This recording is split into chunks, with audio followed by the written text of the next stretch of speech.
Dr. Joshua Brown, PhD in philosophy, and now currently studying to be a priest, Orthodox priest here at Helenic College. I forgot the rest of the name. Holy Cross. Holy Cross, a Greek Orthodox seminary, and it's a beautiful place, beautiful campus. But the first question I have for you is, did philosophy lead you to God, or did God lead you to philosophy? That's a really good question. So I think it was probably a little both. I grew up in a Christian family, and my dad's a Protestant pastor. Oh, so Christianity was always a part of my life.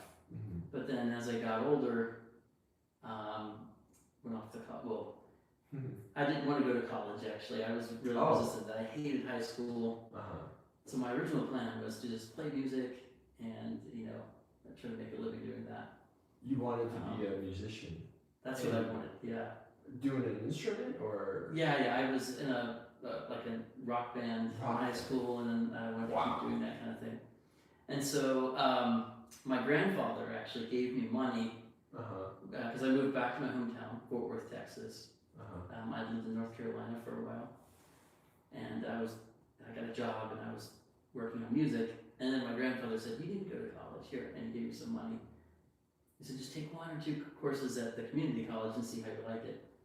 And so I'm very grateful to him for doing that, because I didn't realize I liked learning and I liked school until I was fortunate enough to go there, and I took a philosophy course and didn't know anything about philosophy. And where was this? This is Tarrant County Community College in Fort Worth, Texas. In Texas, okay. So, at that time, my faith wasn't like a really intellectual faith. It was just kind of a simple faith growing up in church. And I made friends with people who were former Christians, who were now atheists, and was bombarded with a lot of questions I didn't know how to answer. But you were still trying to defend the faith when you... Kind of. I mean, it was challenging, because I didn't really know how to address those kind of questions and challenges that were being thrown at me. And what would a question be that really got to you?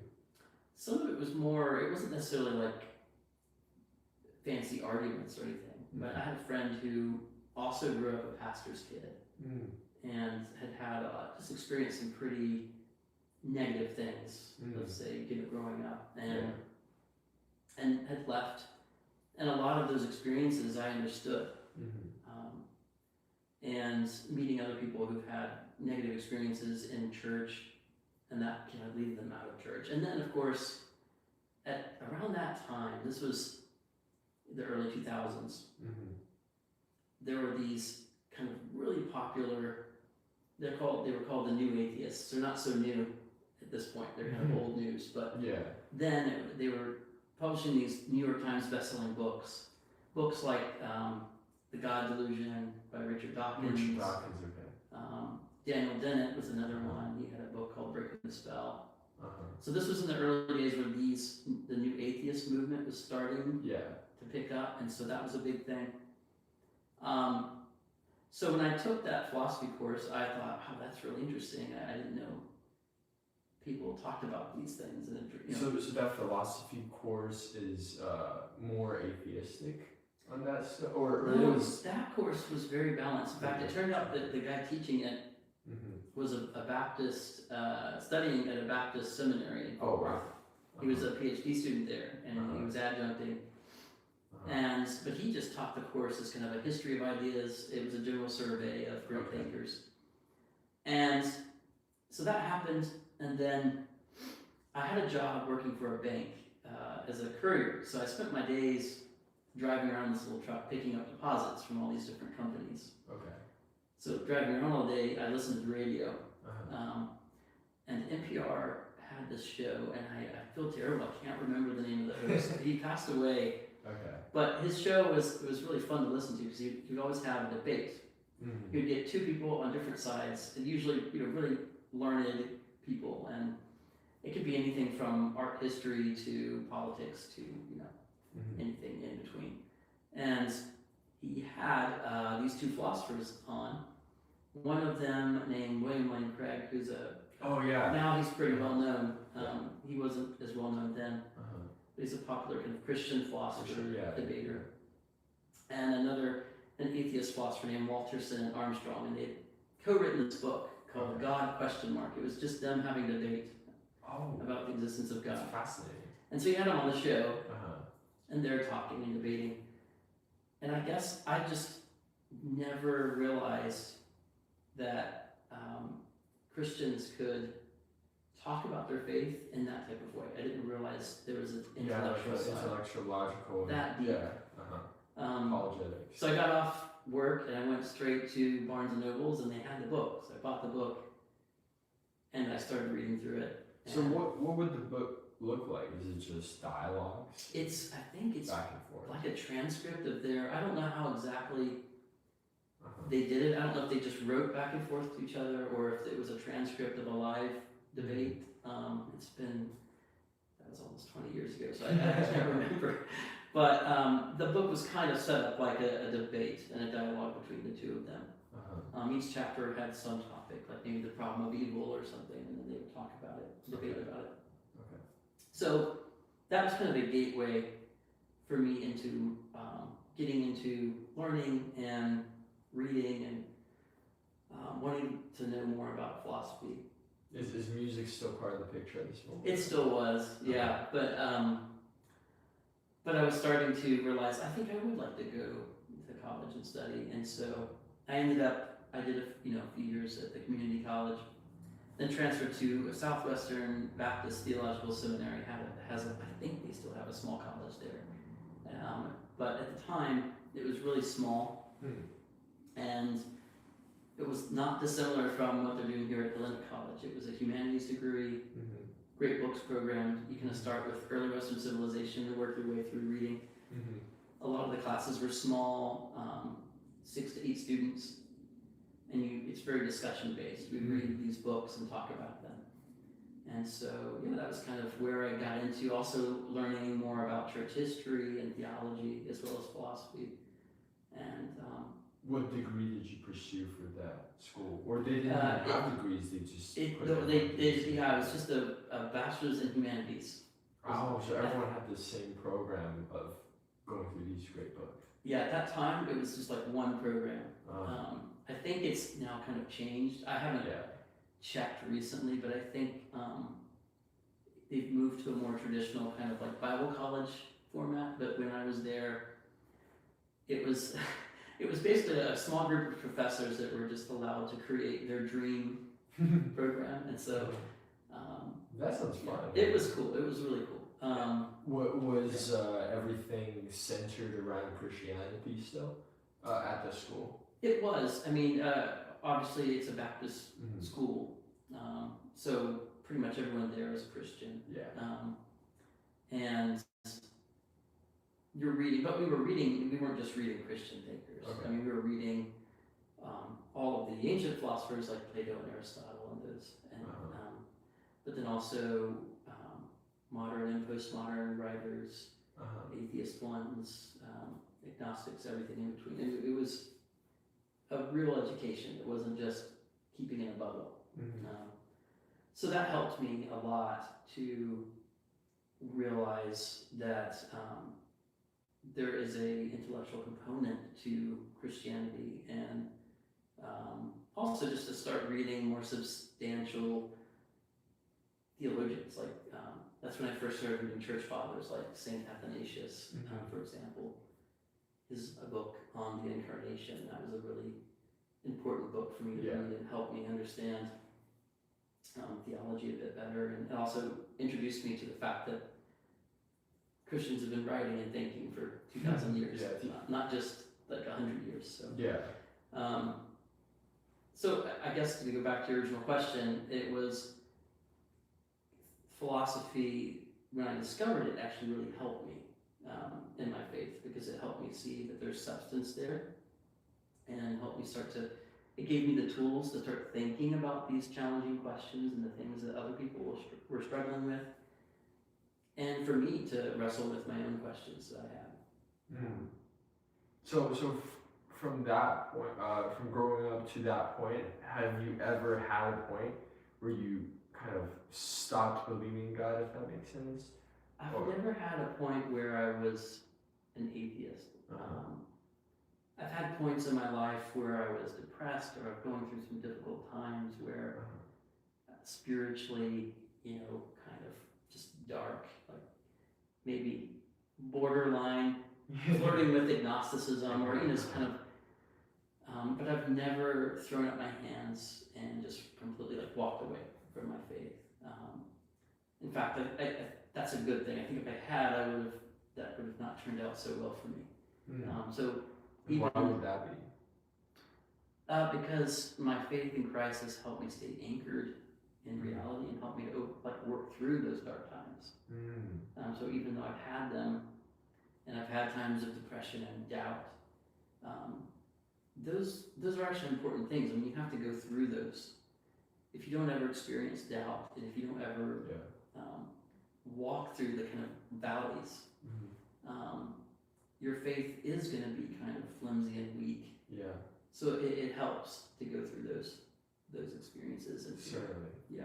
Yeah, Jesus talked about it in Revelation as well. He said, rather you be cold or warm. It's like, if we're in that state, a lukewarm state, we've never had been tested, that faith is not strong. And if we experience, on the other hand, these polarizations, it can help us oftentimes get closer to God, or ask those really important questions.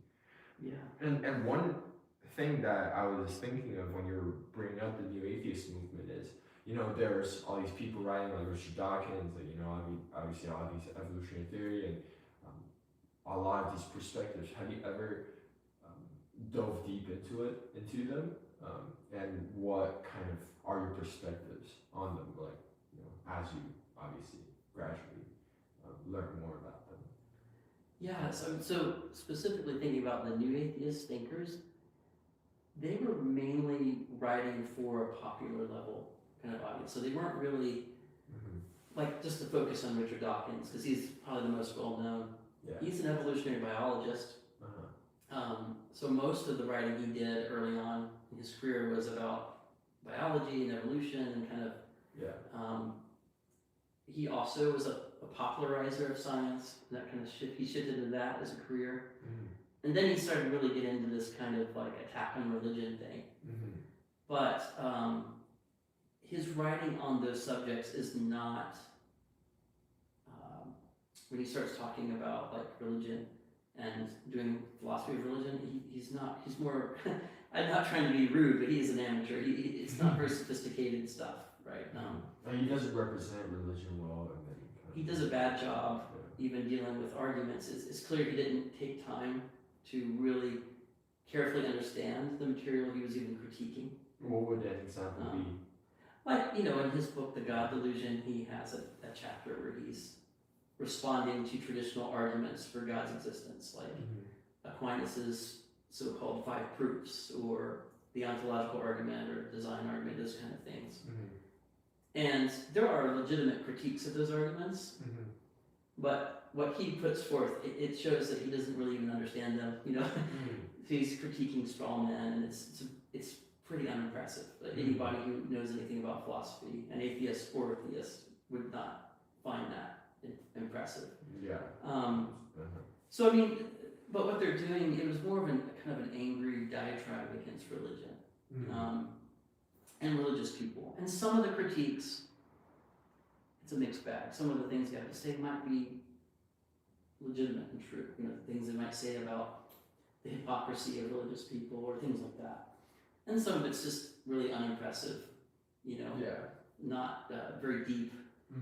They weren't taking seriously religious people or their ideas, So the new atheism, it's a significant thing because it happened and it had a big impact on society and people, but not significant in terms of the history of ideas, or it didn't push forward thinking very well. It didn't improve our understanding of philosophy, of religion, or anything like that. And it's kind of fizzled out. And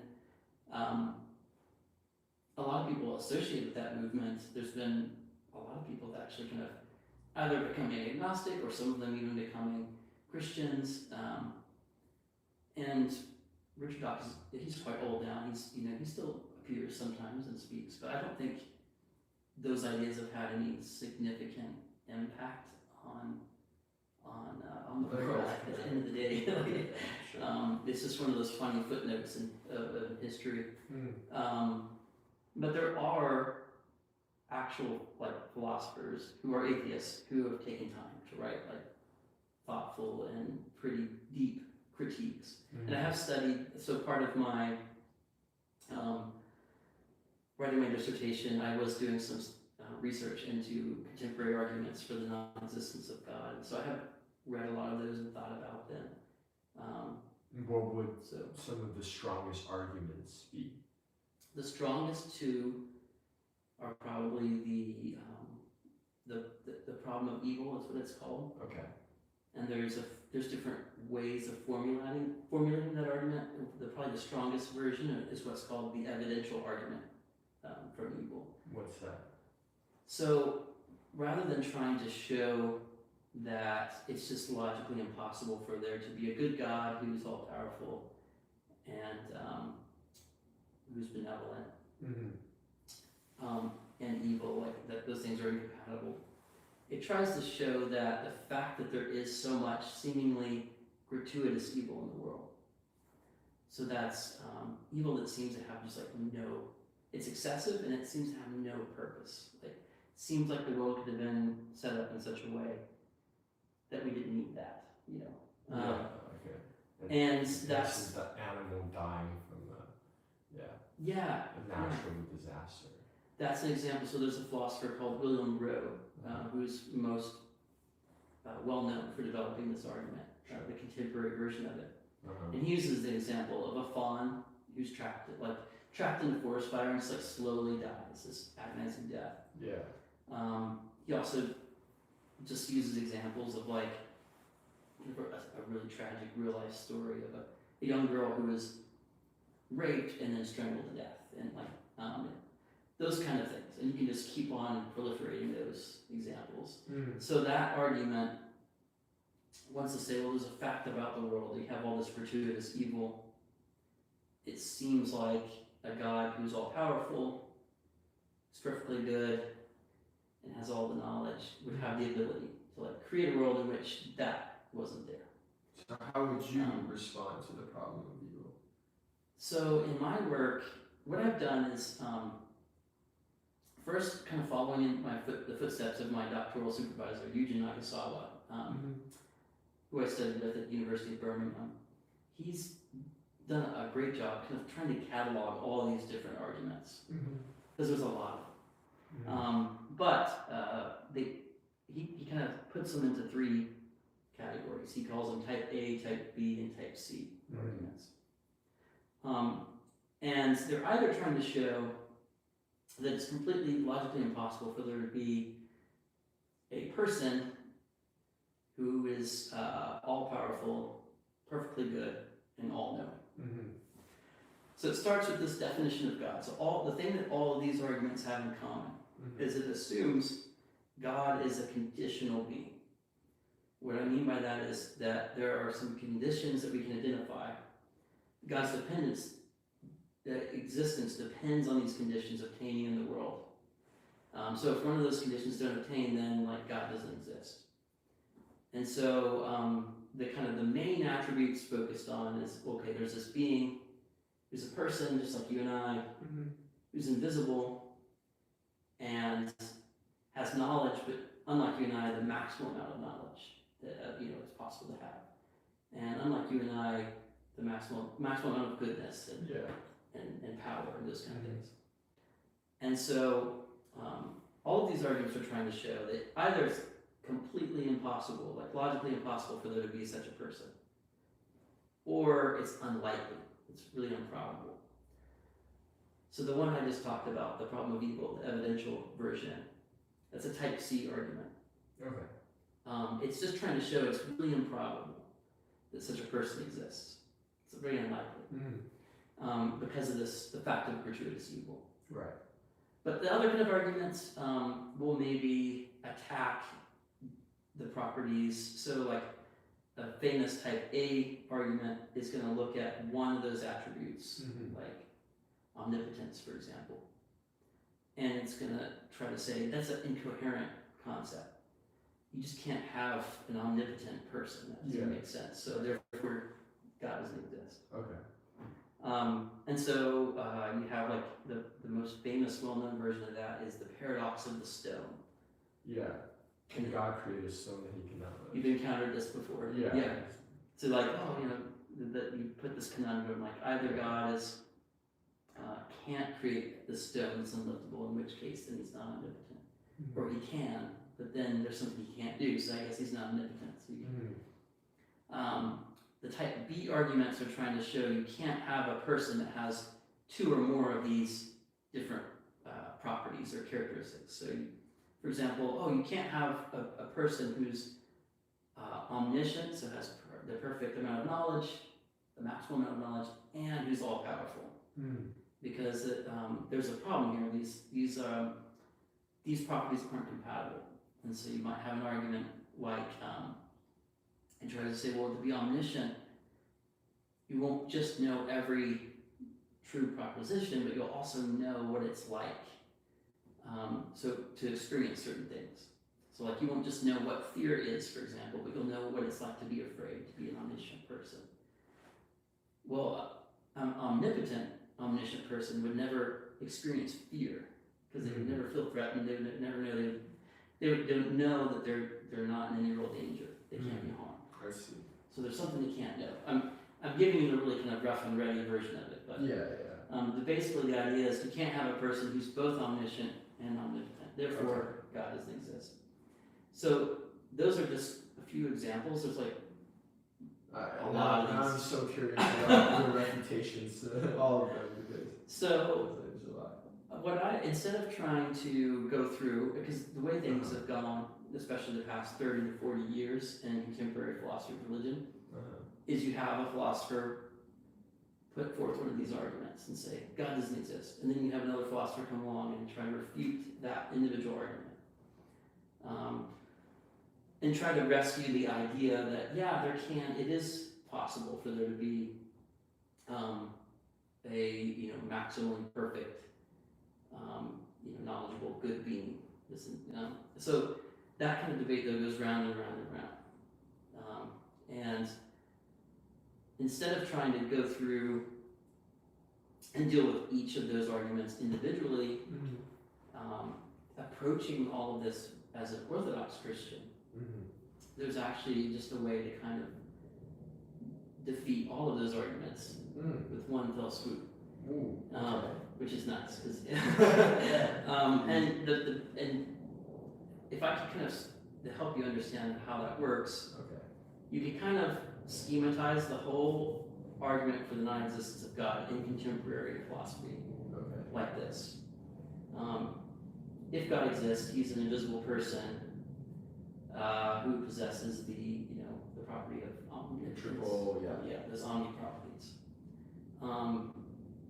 Second premise: it's not the case that such a person exists. Therefore, God doesn't exist. And then all the debate is on that second premise. Because all these arguments are trying to support the second premise that says it's not the case that such a person exists. Either by showing it's logically impossible, or by saying it's really unlikely, improbable. But an Orthodox Christian can actually can just deny the first premise of that argument. Because Orthodoxy does not conceive of God as a conditional being.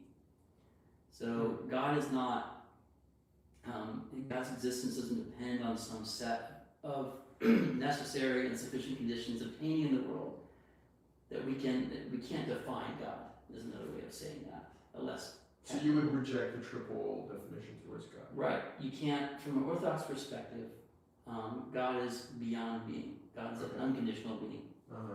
God's essence is unknowable. We can't define it. So it's not the case that we're rejecting that first premise by saying, you've picked out the wrong properties, like you've defined God wrong. and that then someone could say, oh yeah, well I can still show that your definition of God, it's not that. It's that you can't in principle define God. You can't say what God is. And because of that, we can just deny that first premise. And then that would make, if we're right about that, that would make the argument unsound. Yeah, So you would reject the idea that God is omnipotent? Not that God's omnipotent, but that that's part of his essence. So we might still use these kind of, in Orthodoxy we make a distinction between what God is, God's essence, and God's energies or activities, which has to do with how God relates to creation and how God relates to us. Okay. And so we use a lot of language, positive language about God, like talking about God being all-powerful or good, those kind of things, the creator. But when we talk that way about God, first, we're talking about God's activities. We're not talking about what God is. We're not defining God. Right. And secondly, even when we use that language, it's imperfect. We might think of them as analogies, or we use metaphors, or sometimes we just can't get around outright contradictory language when we're talking about God and how God relates to the world. Because cognitively, we're finite beings. We're just not able to, like, with our finite language, grasp and talk about, and perfectly conceptualize and talk about an infinite being who's beyond our understanding. And that's been the Orthodox understanding of God. I mean, it's not some new kind of like, oh, I don't like these arguments for God's existence, let me come up with a clever way to get out of it. That's just how Orthodox Christians have thought about God for the entirety of church history. So really, this whole contemporary debate over the existence of God has to do with another God. It has to do with a different conception of God. Yeah. So that's been how I have addressed it as an Orthodox Christian doing philosophy. It kind of stood out to me that the whole argument doesn't have a lot to do with us. You know, we can just kind of refute it easily that way. But could someone pick out an essence of God and then attack it with their strategy of the ABC arguments? Do you know what I mean? Yeah, that would. So are you saying like? Yeah, if someone says, "Oh, God is loving," and then use the same problem of evil on that and say, "Well, God is," you can't say God is loving because evilness exists in this world. Therefore, if God is not loving, yet the Bible says God is love, therefore that God does not exist. So, in a way, that would just be redefining what we mean by God. So, you could say, oh, well, one way of responding to that argument for atheism would be to say, oh, you've defined God wrong. He's not an omniscient, omnipotent, omnibenevolent being. He's a loving being, or, fill in the blank with your other. And then you could say, aha, so I've got another argument. And then the atheist could come back and say, oh, let me just tweak my argument. And I can say, it's logically impossible for there to be, whatever. Yeah, this loving being, whatever. But that's not the kind of Orthodox response, or at least I shouldn't say Orthodox. This is my response to these arguments. Sure. I just happen to be Orthodox Christian, and I'm trying to use Orthodox theology to engage with it. Right.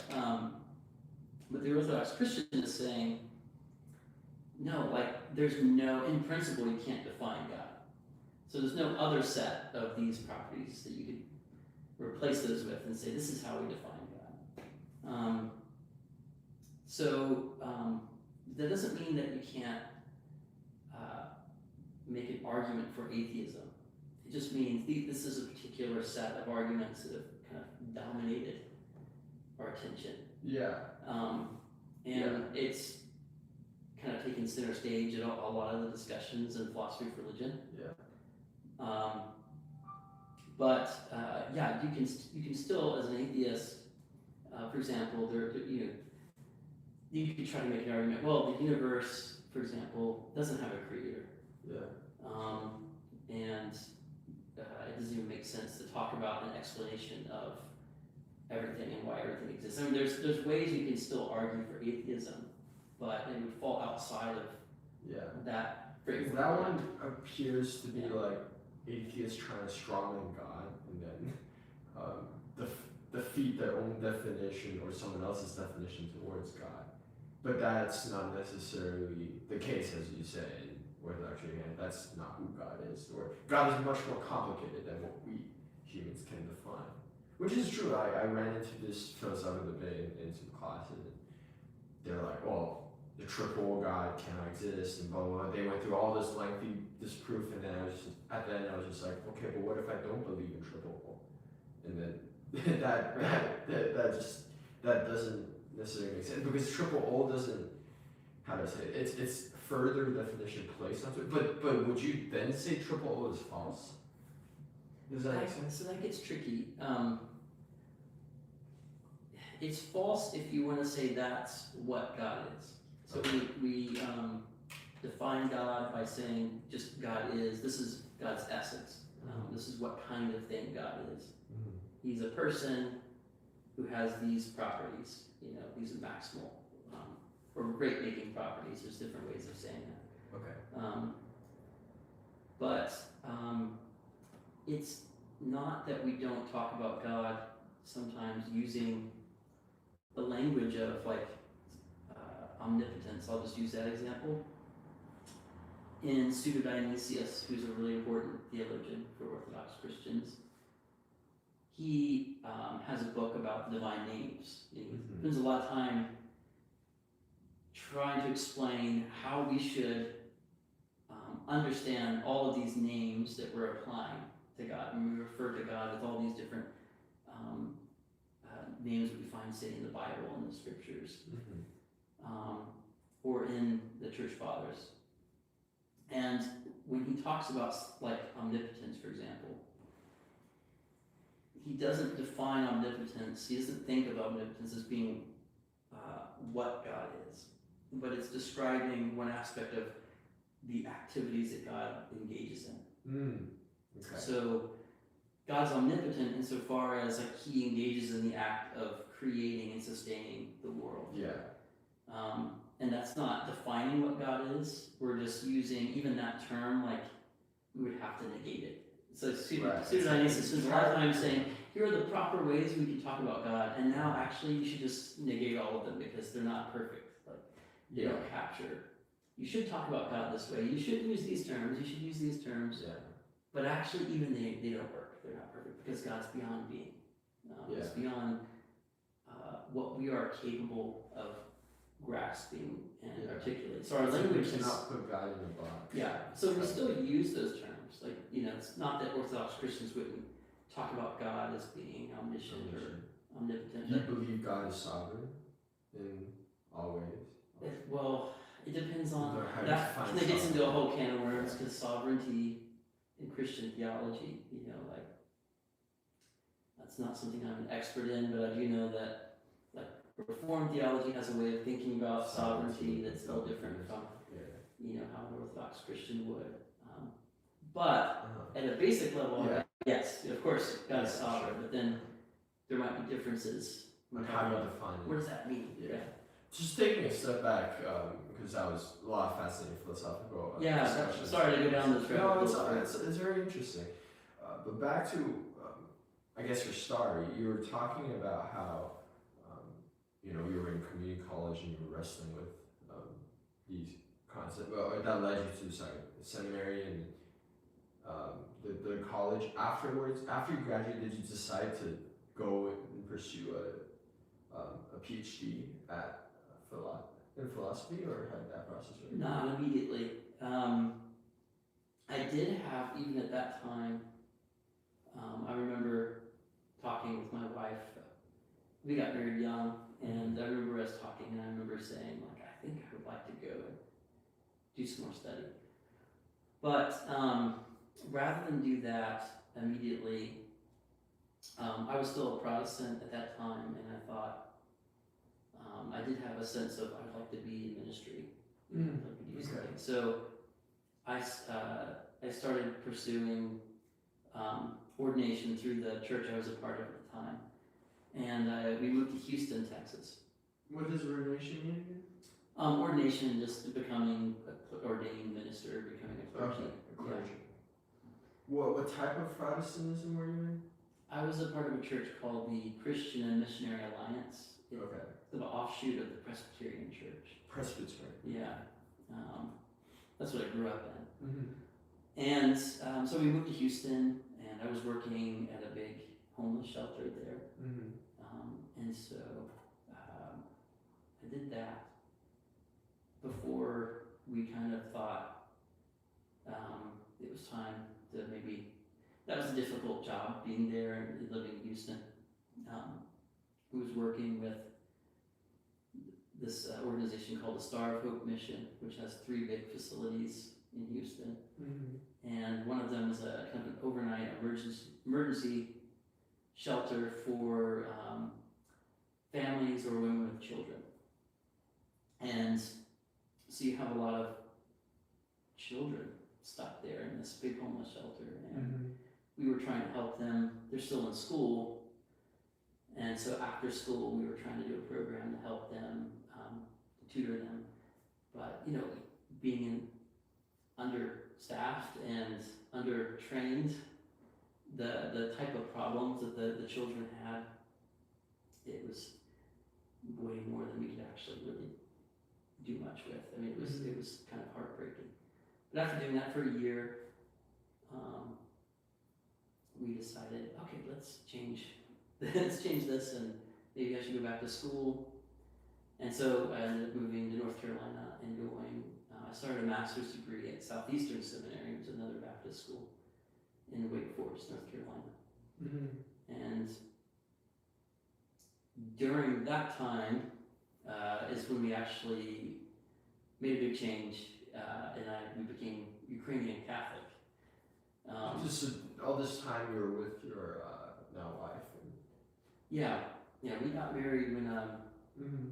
I was still at Southwestern doing my undergraduate studies. Oh, you guys met during undergraduate years? Mm-hmm.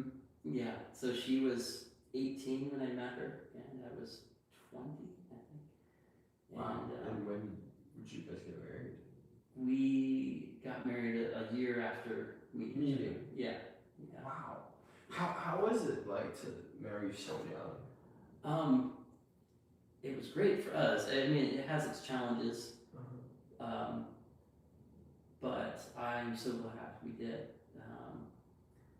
Obviously, the challenges being you're both really young, and we were at school, and we started having a family. So we had our first child not long after being married, and so Whilst being in undergraduate college. yeah, and so I mean, I was That working. seems like fantasy for most modern people. I feel like it's just people are postponing the age of marriage and the age of having kids, like all the way back. If you're married at 20 years old, that seems absurd for a lot of, I guess, my peers. At the time, it did too. It was Yeah. unusual. I mean, yes, you're right. Even now, sounds even wilder. But we got a lot of negative pushback from people. Oh, you're too young, or you shouldn't do this yet. You should wait till after you're done with school. All that stuff. You shouldn't have kids yet. Your parents, were they supportive? They were. Yeah, strangely enough, I thought they'd have maybe more concerns, but they were like, they seemed like, well, you guys obviously love each other and you're pretty serious about this, so they were very supportive. But there's a lot of negative voices, and it was hard. I mean, I was working, when I was in college, I was working a graveyard shift at another homeless shelter, so I got a job, and so I was up all night, then from there go to school, be in school, and then just like collapse at the house after that. And so I mean, it was not easy, but I also wouldn't change a thing. It was really good. Good for me. It was good for Rosie, because she really wanted. Like when I met her, she had this really strong. She's a super intelligent, way more intelligent than I am. Really? She was like one of those kind of like Hermione Granger kind of students, But she really wanted to get married and start a family, and so she actually sacrificed, she put on hold her education because she wanted to do that. And now she's here at Helenic College, she's finishing a bachelor's degree while I'm Oh, so she stopped yeah. school just to take care of family and kids. Mm-hmm. Yeah. Wow. We've had 6 children together, and been on a lot of crazy adventures. Yeah. So how did you push back the doubts and the fears when you were going to marry at 20 years old? I think I was that youthful, naive kind of like, this is gonna be fine, it's gonna work. I probably should have had more doubts and fears if I'd been thinking more like carefully about it, but I think I didn't have a lot because I was just kind of, I'm 20, this is gonna be great, for love, it's gonna be fine, it'll work out somehow. Yeah. Which, that is kind of naive and silly, but I mean, it worked out great. thankfully it worked, yeah. And how did you have assurance that she was the one you're gonna marry? Or did you think about those big terms? Because I guess nowadays people think about it way too much because, Hollywood, and they're all romanticizing this thing and just making it much more difficult to find a woman. But how did you do so back in the day? I was trying to say it's like a long time ago, but No, yeah, I'm getting old, that's fine. I think, there's good and bad in the way Hollywood portrays things. There's something kind of beautiful about the whole fairy tale, I love at first sight thing. Yeah. There's something nice about that. We shouldn't just trample that down. We also got to be careful because that can be bad too. You just see someone, you don't know them very well, and you get married. That could actually lead to a really bad marriage. Yeah. So there's no magic formula that works for every situation. But I think one thing that I've noticed, just talking to people today who are on the dating scene and trying to find somebody, is because of social media and because of the way we tend to use these platforms to meet people. I've noticed this kind of increased tendency with people to get these real these are my lists. I've got to meet someone who's wants this, does this, looks this way. They have this idea, and if someone doesn't fit that idea, then they're not going to work. And I think that's equally dangerous to willy-nilly just say, hey, we just met, let's go get married, because at the end of the day, when you are committing to share your life with another person, it's not going to be perfect. There are going to be challenges. You are going to discover, no matter how hard you try, to make your list, you're going to discover that there's things you do that drive each other crazy. There's, dreams or choices you have that conflict. There's, I didn't know that about you. I mean, there's going to be a lot that comes up.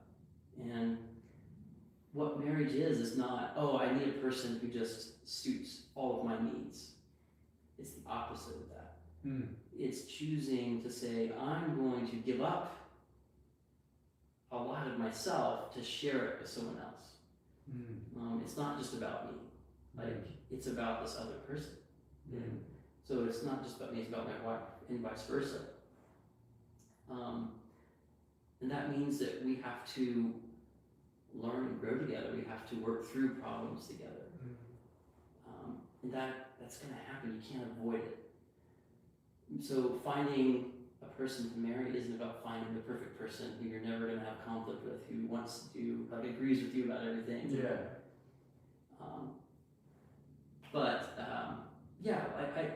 I feel bad because I look at my children, I'm if my kids come up here tomorrow, hey, I'm with this guy, I want to get married. Well, I don't have a lot I can say against that. I think for us, it was the right thing, and it worked.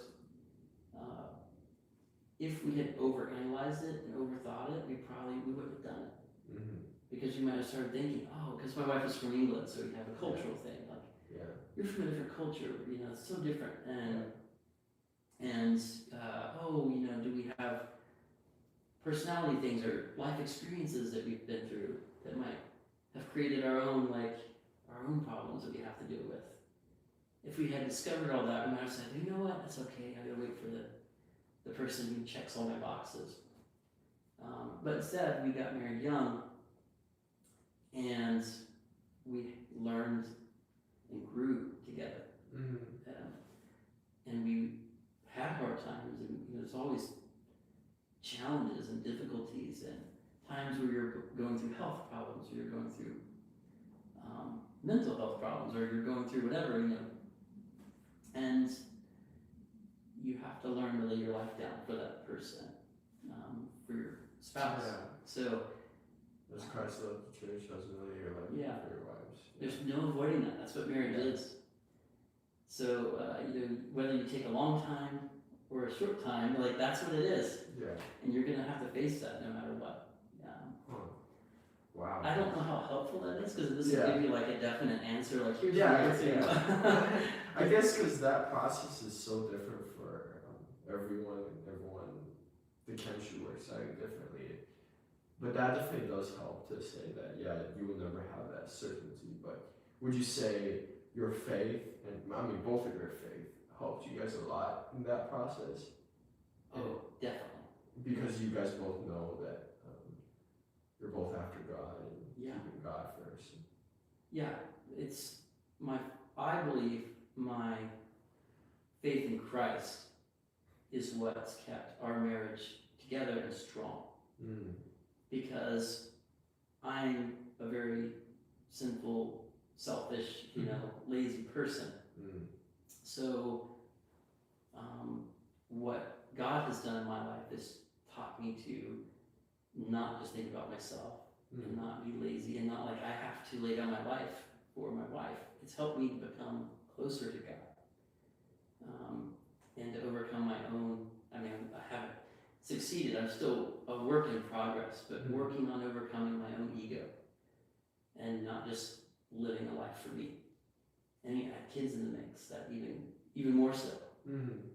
It's not just about me. I have these little people that depend on me, So I can't imagine not having an understanding of that example of Christ, I guess, to lead me and to show me what it looks like to live sacrificially, to give all of yourself for someone. Because that's been, for me, my guiding light. So even in the hardest times, kind of looking back and going, okay, well, Christ was on the cross and he did this out of love. Yeah. He gave his whole life for me, so I can give my whole life for someone. Yeah.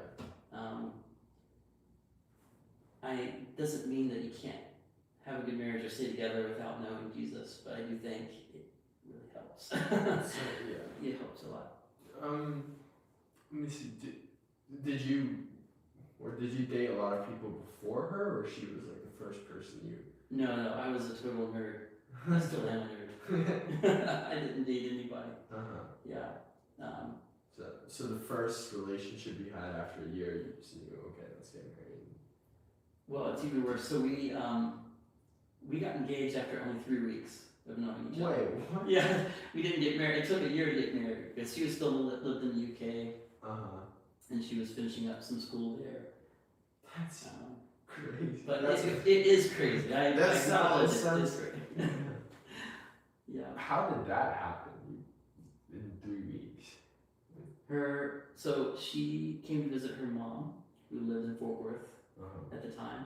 Her mother's an engineer, so there was, I guess, a joint project between British Aerospace and Lockheed Martin. And so there's a big factory, a Lockheed Martin factory in Fort Worth. Sure. And so she was there working, and I think it was around Easter, she had come to just visit her mom and her brother and sister who were living there. And so I only had a short time, because it was like a 2-week trip. And I thought, okay, I met her and instantly just felt like, I don't know, I had this sense of I guess it was kind of like the love at first sight stuff. This is who I need to marry. I got to do something about it. So I just kept finding ways to like hang out and invite myself over for 2 weeks, and then she went back, and just we were. This is the time in which email was the primary. So we were emailing constantly, and it was a week after she had gone back. I remember I stayed up all night thinking about it and praying about it. Like, I think I just need to ask her to marry me. And that sounds crazy. And so I remember waking my parents up. It was like 1 a.m. What's going on? And I said, I'm sorry to wake you up, but I think I'm going to ask Rosie to marry me. And I expected kind of like, I don't know if that's a good idea. I expected the pushback, and instead, my mom just said, well, I had a feeling about that. And my dad was like, yeah, okay, we'll talk in the morning. And then I went to sleep. So I sent an email. It was the least romantic way to propose to someone. I sent like this long email to her, which she got at school the next day because of the time difference. And thankfully she responded, yes, I'll marry you, but you have to ask me like properly when I see you again. So yeah, that was 3 weeks. And then it took a while after that, to get things together. But yeah. That's insane. Wow. I mean, even nowadays, like, if someone has been dating for a year or maybe 2 and proposes, I don't know, it's just, to think 3 weeks, that's a very courageous and bold decision. Wow. Or stupid, It worked out, right? I guess it's been, for me, not stupid. It's been the best choice they've ever made. But from a worldly perspective, it did look pretty stupid. And I can understand why a lot of people around us were concerned. Like, are you sure this is a good idea? Because conventional wisdom says that's probably a really bad idea. 2 young people don't know each other that well. That's probably a disaster waiting to happen, kind of thing.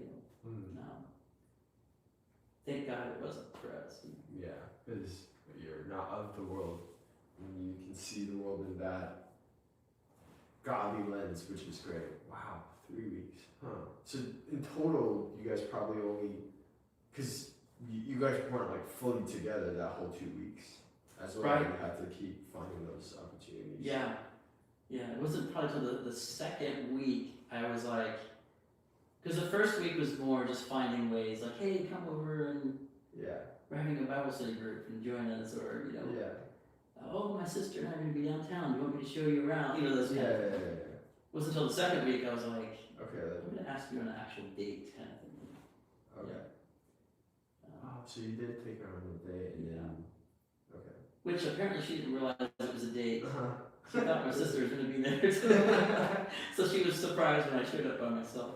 I found that out since, So, that's interesting. Yeah. But back to wow, this is such a great story. It's a great encouragement for us young people to to have hope in that regards, because nowadays I think that I don't have the statistic, but people are certainly more and more reluctant to marriage and to commitment. It's like kind of scary for people. But obviously a lot of people are worldly people and don't have that faith aspect there. But that's definitely encouraging to hear. That even meeting for 2 weeks and on the third week that could work out great. But as long as you understand that sacrificial part of it. I mean, I think that's really key. If you're going into something selfishly, like, this is about me, I want this person to meet all of my needs. It's probably not going to work out if you just meet each other and just decide to randomly get married. But both Rosie and I, having our faith in Christ and having that sense of when it started, this is challenging. Oh, I didn't know this about you. I didn't know, it wasn't an immediate like, oh well, this is done, I'm done with this, I'm walking away. It's more like, no, I made a commitment and I'm not walking away. We're gonna get through this, That's so key. But yes, it can be. It's just overcoming that fear too, because we all have these fears of like making a commitment. Yeah. Marriage and also the fear of missing out. Oh, what if there's a better person down the block that I didn't get to meet? Did that ever came across your mind? You can always. That's never ending. That's true. Oh, there might be some other person. I mean, yeah, there might be, or you might just keep doing that with every person you meet, and then never get married or never settle in. Because there's going to be something. You spend time with someone long enough, you can find a reason if you want to. You can find a reason like not to be with them. Yeah. Oh, this was really good, except for they live over here, or except for, oh, I just don't like the way she chews her food. You can find something to just say, I'm gonna look for another person. Yeah. That never stops. Yeah. Because every person is imperfect. Yeah. And there might be good things that you really are attracted to, and other things that you're like, I don't like that. And I guess, coming back to Christianity, that maybe correct me if I'm wrong, but that isn't a difference between Orthodoxy and Catholicism, because if you're a priest as a Catholic, you cannot be, you cannot be married and have kids. Or maybe I'm wrong that you could be married and turn into a priest, but in Orthodoxy, is that different? How is that different? Because I know of Orthodox priests that have family and have children. Yeah, I'd say in the Orthodox Church, it's far more common. It's more like the norm for your local parish priest to be married. Can you be married after you're ordained as priest? You can't be married after you're ordained. You can, the difference I guess is, so in a Roman Catholic Church, you can't be married and become a priest, and of course you can't get married as a priest. But in the Orthodox Church, you can be ordained a priest if you're a married man. You can be ordained a priest. And that's pretty common for your parish priests to be married and have a family.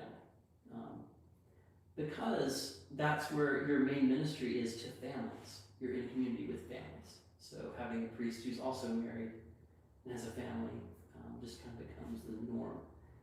And most of the monastics or the people who are celibate priests and clergy are either going to be living in a community, a monastic community, or on their own. There's different ways that can look. So to be a bishop in the Orthodox Church, you can't be married. You have to be celibate. Yeah. Okay. So now if bishop and archbishop to the how does that period work again? I'm not too familiar. So we have ancient patriarchates, is what they're called. Patriarchs, yeah. So really, they're all bishops. They're all bishops. Like there's not like technically. It's not like an actual rank that's higher. There's bishop. It's a, but there are ancient historic geographical areas. Patriarchates, are what they're called. Like so, the five kind of oldest ones would be like Jerusalem, Rome, Antioch, Alexandria, Constantinople. Am I missing one? I don't know. But those are kind of really ancient patriarchates, and they have that status partly because they were established or founded by the apostles, so they have that kind of connection to the apostles. Yeah. Also, though, it's more complex than that. It has to do with the kind of geopolitical circumstances. You know, these areas that were bigger cities that had a lot more power and influence over a historical area kind of became a center for Christian leadership, you know. And then, under that you have different, like, other areas like metropolises, which are like dioceses or maybe a geographically bigger area. Okay. So you have a bishop who's a metropolitan. So all these names, patriarch, metropolitan, are just names given to bishops, but they don't have superior power. Is there like name over other bishops, or they? It's kind of yes and no. So there's a first among equals. Yeah, there's a ranking in terms of maybe honor. Okay. Maybe. But in terms of like, when we think of these things in the West, we tend to think more like the Roman Catholic structure. Right, there's like where it's, top down. you have like the Pope, and then underneath that cardinals, and you kind of go down, and it's like, but the Pope has kind of like the universal jurisdiction over everybody and the ultimate power kind of thing. There isn't one bishop in the Orthodox Church that has like that kind of universal authority. Yeah. So we do have what we call the ecumenical patriarch of Constantinople. That's been his title for a long time. He's considered a first among equals, but there's a lot of disagreement about what that, even amongst Orthodox. So what does it mean to be a first among equals? Like what power or privileges does that entail? You know, those kind of questions. But it doesn't mean anything like the Roman Catholic Pope has. Technically, the Pope has like jurisdiction in any diocese in the world. So it doesn't matter where in the world it is, the Pope could technically, you know, call up that bishop and say, I want you to do this or that, you know, if the Pope wanted to. That's a lot. But the Patriarch of Constantinople does not have that. He's a first among equals, but it's not like he has jurisdiction over all the Orthodox. But does he have jurisdiction towards people who are less authoritative, in a sense, like a local parish? Like he could have power to do things, or it's more of he can come here and give advice, and, that type of situation. Over his church. So Orthodoxy is really a communion of different autocephalous churches, Right. in which the bishops are in communion together. Mm-hmm. So the Patriarch of Constantinople can't just like show up. So in America we have a unique situation because we have all these different immigrants who brought with them their faith. So we have all these different jurisdictions from the different Orthodox churches layered on. You know, we have Antiochian churches and a bunch of different Slavic churches. Some of them came together, and it's the Orthodox, to form the Orthodox Church of America. But some of them are not a part of that. So you have the Greek Orthodox and so on and so forth. But everyone's still in communion with it. In communion together. But like the Patriarch of Constantinople or any like bishop, say within the Greek Orthodox Church of America, is not going to show up to another jurisdiction and want to tell them what to do. That. So there's a respect for the other bishops, you know, and their the church is under their care, pastoral care. So how did you decide to, because I know you said you went Ukrainian Catholic first, and how did that process come, and then how did you eventually came to Orthodoxy? Yeah, so I'll try my best to summarize that journey. Right. So does it go on for like an hour? But I mean, the short version, I guess, I say that, but I'll probably blab on forever. The short version is when I was rewind back to when I was at Southwestern and we just got married and I was studying,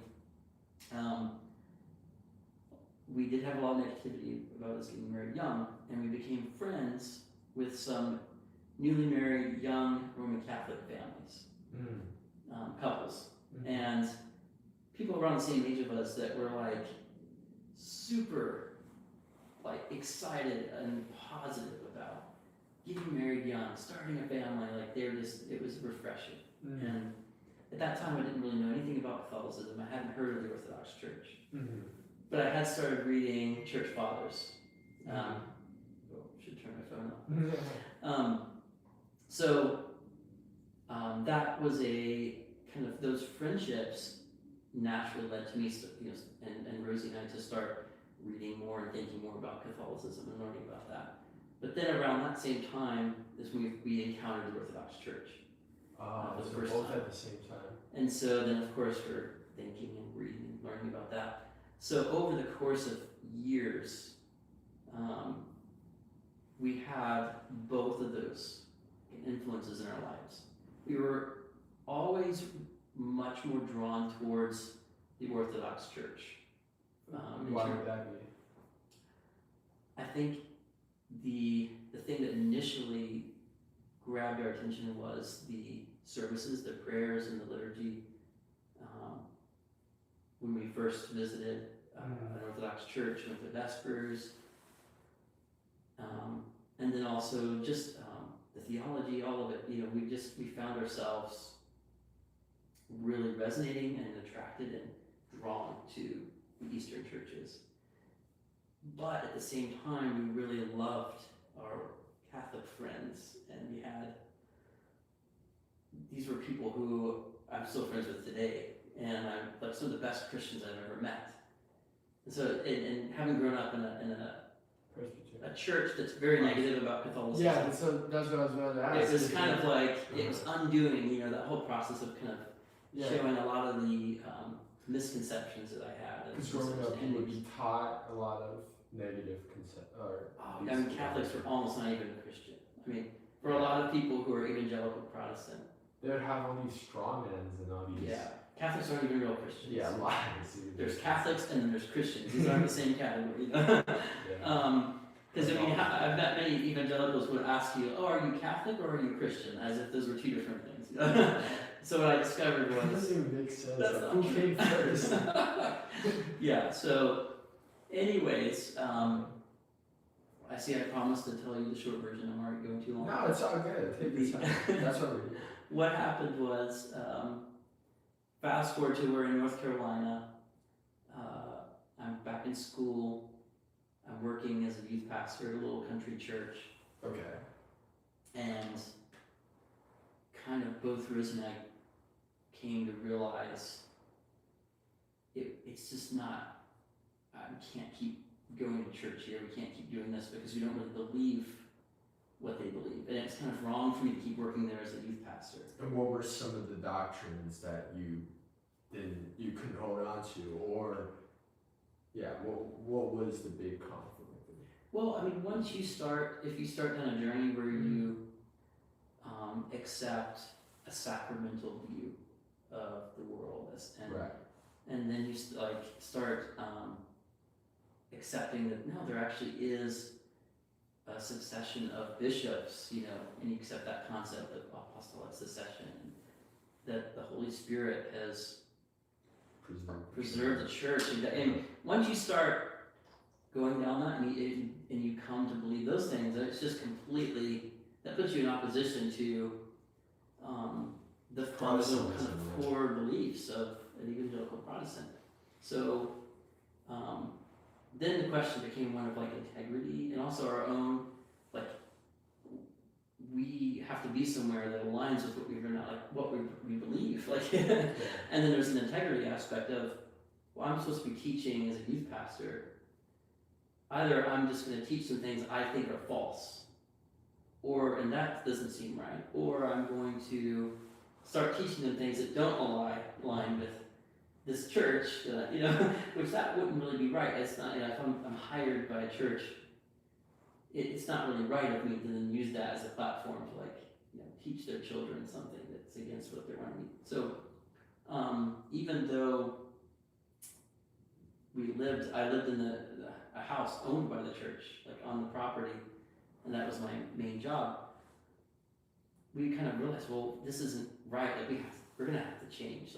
And so at that point, we still were Orthodox or Catholic, and our Catholic friends really sold us on. There are some churches that used to be Orthodox churches that reestablished communion with the Roman Catholic Church. There's about 23, I think, different Eastern churches. So they're Eastern Catholics, or they're still Orthodox? They're Catholic churches. They're called Eastern Catholic because most of them, not all of them, but the majority of them, at some point or other, were Orthodox Christians who reestablished communion with the Pope of Rome years after the schism. So they're kind of unique. I was a part of the Ukrainian Catholic Church, so I know more about that. The Eastern Catholic? So yeah, the Ukrainian Catholic Church is primarily based in Western Ukraine, and they were, their history kind of traces back to, I think it was the 15th century. I could be wrong on the dates on this. I'm terrible at remembering dates. But, it was the 15th or 16th century that they reestablished, some Orthodox bishops in Ukraine reestablished communion with the Pope of Rome.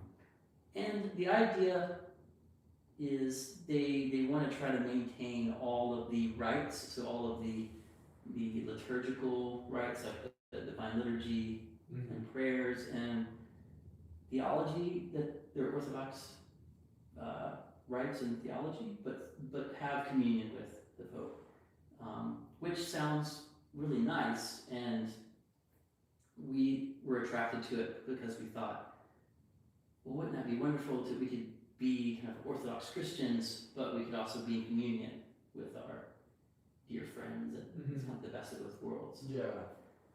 So that's what attracted us to it. It wasn't any kind of like super deep theological, especially when it came to the Pope of Rome and the role of the Pope. We hadn't really. I think I kind of just, I don't want to think about that. I just, and so we kind of, I quit my job, resigned from my position at that church. We lost our house, became Ukrainian Catholic. And so to do that, we could only afford to live on the student housing at the Baptist seminary that I was doing my grad work at. So we moved on to campus, which is kind of funny. We moved on to a Baptist seminary with a Catholic.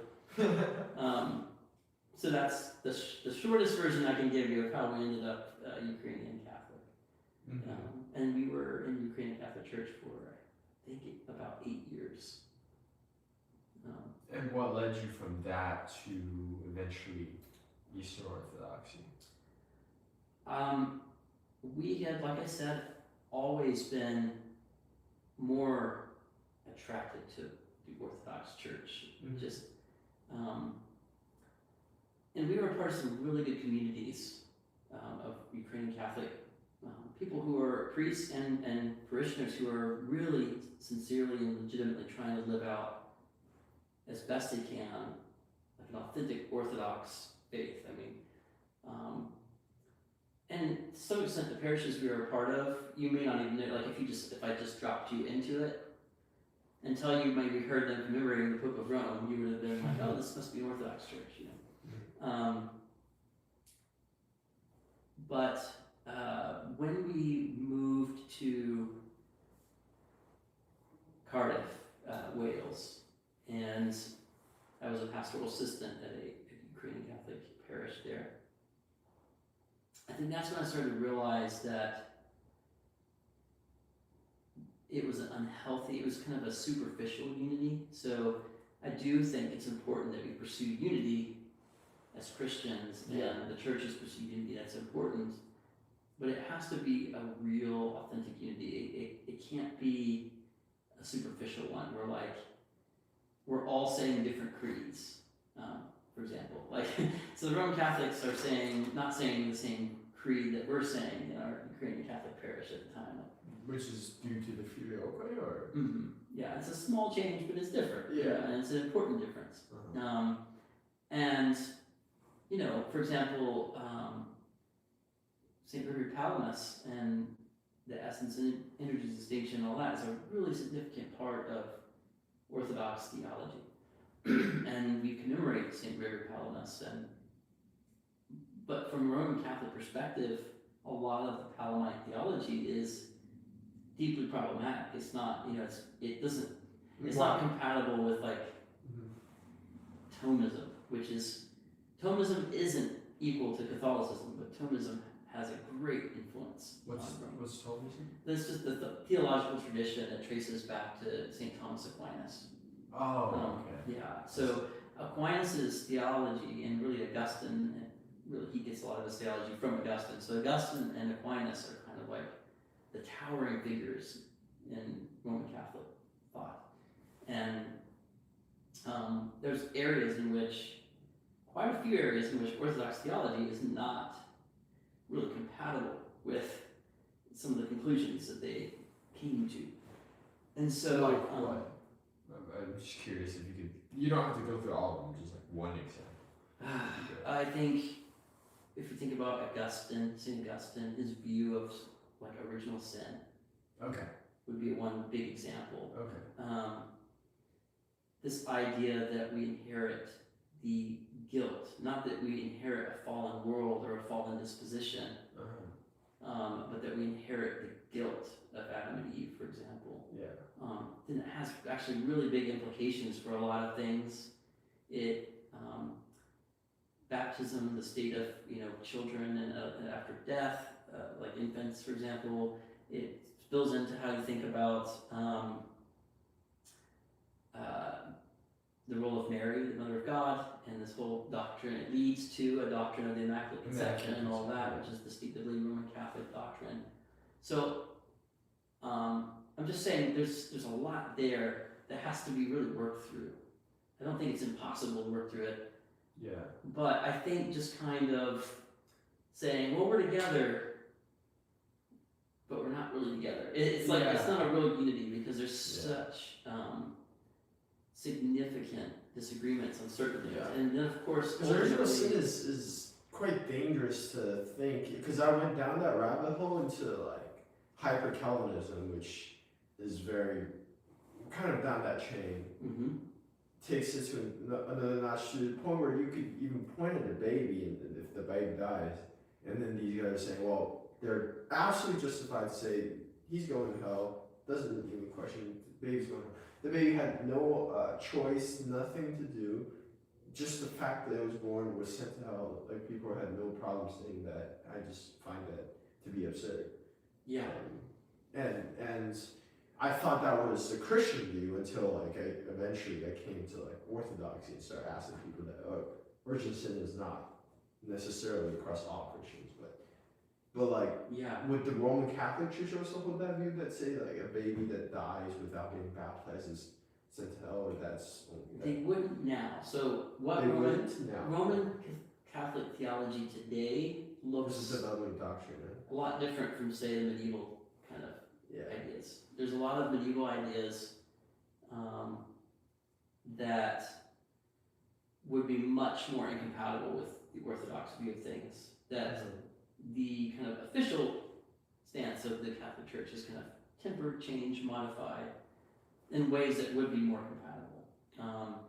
But even still, within the Catholic Church, you have factions, right? You have kind of ultra-traditionalists Conservatives, who really like a lot of that old medieval theology, and maybe think we should bring that back or we shouldn't leave it. So, I mean, you have those kind of disagreements happening.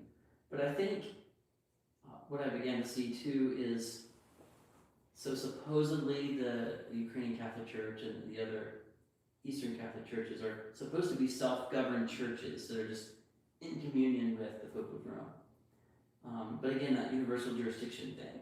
So you see that like the Vatican really wants to pull all the strings and kind of control and dip their hands into everything. And there's a real conflict at a practical level with lots of simple things. So my children had been baptized, confirmed on the same day, and received their first communion as as little babies. But if they go to a Roman Catholic parish, they would not give them the Eucharist. Really?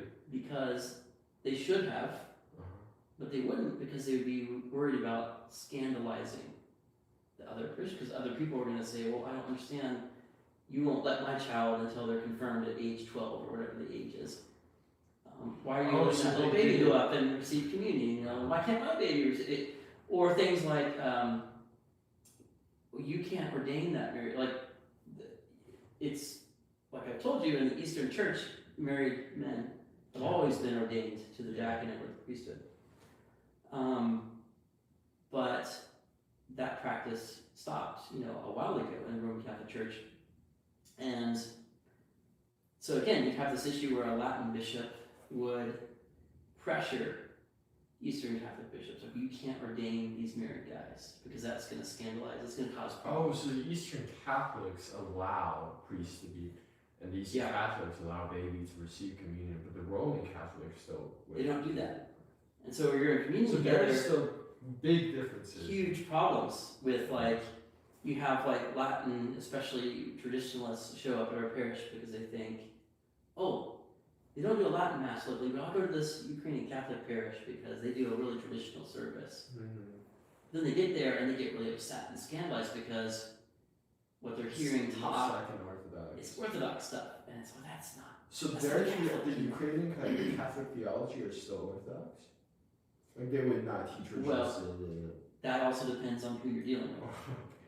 You have Ukrainian Catholics that want to be as Orthodox as possible. Okay. And then you have those who are very Latinized. You have no problem being pretty much, we're just Roman Catholics who dress up a little different, Yeah. And you have all this, it's not a real unity. You have Latin bishops, in my personal experience and in my just limited reading of church history, just traditionally don't like Eastern Catholic parishes because they don't have control over them.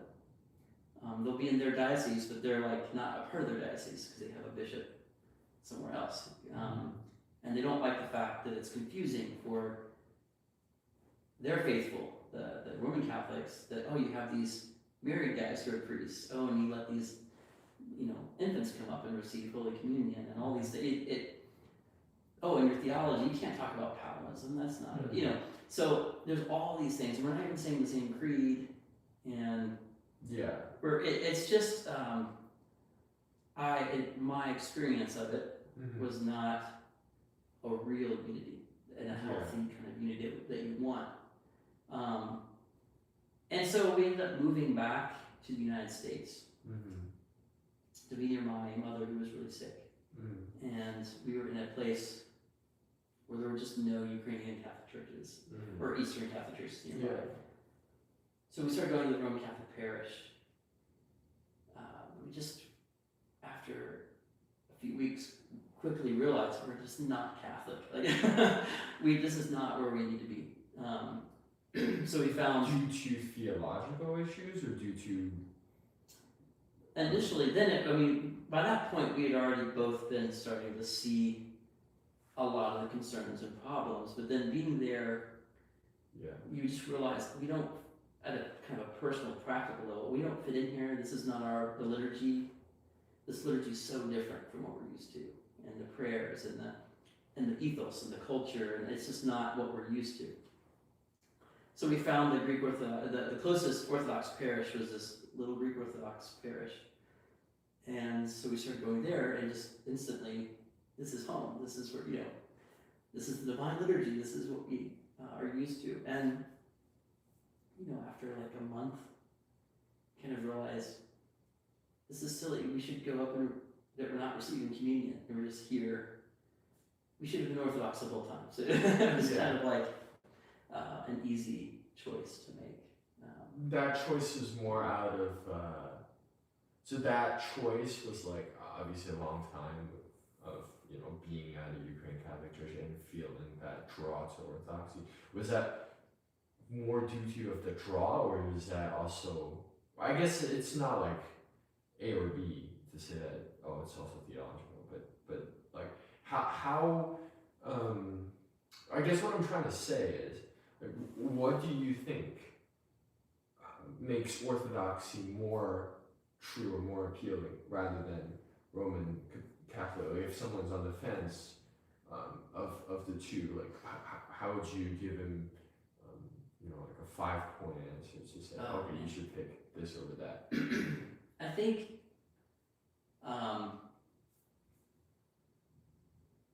that's a difficult question because I don't like some apologists who just like to go and like criticize other churches and like break them down and try to make people look stupid and your beliefs are all wrong. I don't like that because But you would still view them as valid Christians? Or? Yeah, and I would say I've met some of the best people I've met, in my life, like just wonderful people who are Catholic Christians and experienced so much generosity and love. And my time as a Catholic was not some kind of wasted time or time that was like I was growing as a Christian. And but doesn't Eastern Orthodox claim to be the one true church in that? Yeah, and so I do believe that. I believe that the Orthodox Church is the one true Catholic Church, but believing that doesn't give me a right to look around and say where God is and is not working. The Holy Spirit does what He wants. I mean, God does what He wants. I have no right to point at any other person, any other Christian or even non-Christian, and say, God's not there. You don't even know anything about God. Like, I can say with confidence, like, oh, I know this is the church. I know God's here. I know the Holy Spirit's working through these sacraments of the Orthodox Church. But I can't look around and say, therefore, God's not operating anywhere else. Bishop Clissus Ware kind of puts it that way in his book, The Orthodox Way. He puts it in those exact terms that I just did. And I think that's the appropriate way to look at it. If there's somebody who's a Baptist or a Catholic or some other Christian or a Muslim who understands how to give of their belongings to others, to lay down their life for others, they may have grasped what it looks like to be a Christian more than I have. I mean, I could be a real selfish, pathetic Orthodox Christian, right? Sitting around being all triumphant about I'm so great, I'm part of this the perfect church, and you're so stupid. But I could be living an awful life full of pride and selfishness. Whereas this other Christian might actually, be closer to God. So we have to have humility. Believing that you're in the true church is not something to puff you up with pride. Right. It's the opposite. It's to go actually have a huge responsibility. First of all, whenever I'm representing my church to other people, I need to have humility. And my attitude needs to be one of laying my life down for others, loving my neighbor as I love myself. And yes, I do believe there's truth, and there's a foundation to that truth, and there's I can be confident about this is where the Holy Spirit is. He's in this. He's working through those sacraments. Christ is really present in the Eucharist, in divine liturgy. But I dare not have the arrogance to look at someone else and say, you don't even know who God is. You don't. Wait, could you give me 1 second and turn the lights on? It's getting dark on us. Yeah. Because what was I thinking? That should That be great. lovely natural light left us. Yeah. I mean, it's still beautiful out there. It's, but it's just slightly better. But what you're saying is so valid, because online I see a lot of ortho bros. That's what they call them. And they are catechumens turning Orthodox, and they have this sense of, because I found the one true church, all of you guys are kind of stupid, and you don't see it, and I see that a lot. And it's very sad, because I don't think they represent Orthodoxy, and I don't hear what you just said. Orthodox, or like true Christian, is someone that has humility and sees that. And like that's one thing I came to the faith and initially was, I see someone who is not of the faith, but they show so much genuine love, and then so much, I can't just say that that's not true, or that doesn't exist, and even say God doesn't work there, like. But a lot of other people are gonna say like, oh, well, just because you don't have the A B C D E, you're not. They're doomed to hell. Like that Well, felt extreme for me. that perspective is actually not orthodox at all, because it's not a system. It's not some like philosophical system that saves you. That if you just know the right answers and have the perfect system in place, this perfect theological construct that you can outsmart everyone else with. That's not orthodoxy. Yes, we have dogmas. Yes, we have theology, and that's really important. But at the end of the day, orthodoxy is about union with God. It's about theosis. It's about becoming more like God through asceticism, which is not just for monastics, it's for all of us. It's learning to deny myself, pick up my cross, and follow Christ. So the goal is union with God. You can't have union with God if you don't love others, first of all. Yeah. You just can't. Yeah. If there's anything that's very clearly stated over and over again in all of our tradition, in the Holy Scriptures, in the Church Fathers, and even in the Divine Liturgy, in the services of the Church, is without love of others, you don't know God. So anybody who thinks because they're so clever, they have this amazing system that they've discovered, it's just better. And they think that's orthodoxy, and that's what faith is about.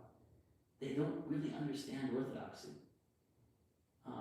because that's not what it's about.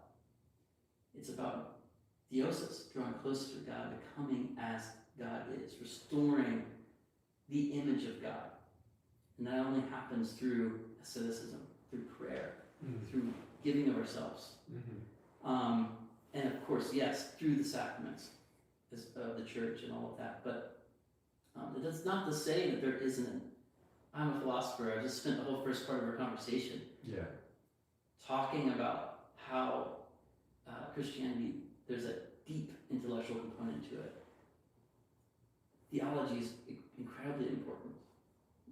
Dogmatic theology, systematic theology, whatever you want to call it. And it's not that I don't think there are good answers and that there are. Yeah. But it's confusing Orthodox Christianity with being some super cool system. That's actually the thing that is critiqued by St. Paul in 1 Corinthians. You have all these clever teachers forming and groups and factions forming, and they're confusing Christianity for a cool moral philosophy. That, this teacher is superior, eloquent, presenting this amazing system. And St. Paul's like, no, that's not what the gospel is. It's the power of God. It's Christ on the cross. It seems foolish. That's the wisdom of God. It seems like folly to man. It's not a system. It's about becoming one with God through Christ. You see that same critique over and over again. St. Gregory Palamas wrote a little treatise. Philosophy cannot save is the title. Yeah. Or philosophy doesn't save. And that's what his argument is, not don't read philosophy, don't think. He was a very intelligent, learned man with a classical education. Yeah. He couldn't have written what he did without knowing philosophy and knowing how to think. But his point is, that doesn't save you. You don't come to know God by cleverness.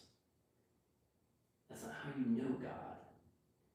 Just knowing things about God or being really clever and learning from books. You know God by becoming one with God. You do that through the sacraments, through prayer, through asceticism. I mean, that's so that's the core of Orthodoxy. So this whole phenomenon of people going online and arguing and trying to make other people look stupid or silly and acting like Orthodoxy is this kind of master system of philosophy puts you at odds with the entire tradition of the church, like and with St. Paul and St. Simeon the New Theologian, and with St. Ephraim the Syrian, and all of these people. I mean, you're setting yourself up in opposition to the church, and there's really no place for that, I think. But of course, if you have people who are catechumens who are then trying to like catechize others, that's a real problem. Without the priest and bishop being involved, Wow, that makes a lot of sense. That answers a lot of questions, and I hope people online can hear that part, because that is a real phenomenon that I feel very sad, because a lot of people have bad representation towards Orthodoxy because of that. It's just not true, because that's not what Orthodoxy is. What's your thoughts on the Oriental Orthodox Church? I'm curious. I just on a personal level, all of my interactions with the Oriental Orthodox Church has just been wonderful. When I lived in Cardiff, there was a really big Indian Orthodox community. And they would use the building often once a month. They would have a liturgy before us in the same building that the Ukrainian Catholic parish that I was a part of used. And some of the most generous, amazing Christians I've ever met, just lovely people. I had the privilege of, I was invited to participate in their liturgy, the Holy Korbana is what they call it, and had no clue what I was doing, but their subdeacons were dragging me around everywhere, helping me, and it was awesome to be a part of that. And then of course here we have some Coptic Orthodox students at Holy Cross. You and I talked about the fact we had a big conference here in November, Incredible. which was really amazing. The Oriental and Orthodox, for those who don't know, they had a conference and had all these discussions, and there were over 100? I don't know exactly how many, but there were a lot of representatives from both the Oriental Orthodox Church and the Greek Orthodox Church. A lot of hierarchs were there, different bishops and scholars and people. It was a really amazing thing to see. I think they've posted a lot of the videos of the talks. I think they're on YouTube. I was gonna watch them. I still haven't had the full time to watch all of them, but definitely a good thing to go through. Well, I mean, there's definitely a lot of more questions I have, but let me just find a few last ones, because it is getting pretty late and I don't want to keep you here forever. So I guess I'll just kind of move on to kind of the last part, which is kind of your thoughts. I mean, you did go through the whole journey of philosophy and to lead you all the way here. If if someone is really wrestling with agnosticism or atheism, or they got too deep into philosophy and just asking all these tough questions, are kind of stuck, what would you say to them and come to faith? I would say that, going back on what I actually just said, there's two senses in which we can know God. One is we can know about God. Through just reasoning and thinking through some argument for God's existence and whether we think it's convincing or not. But there's another sense in which we can talk about knowledge, and that's knowledge by acquaintance. That's immediate, personal experience of something.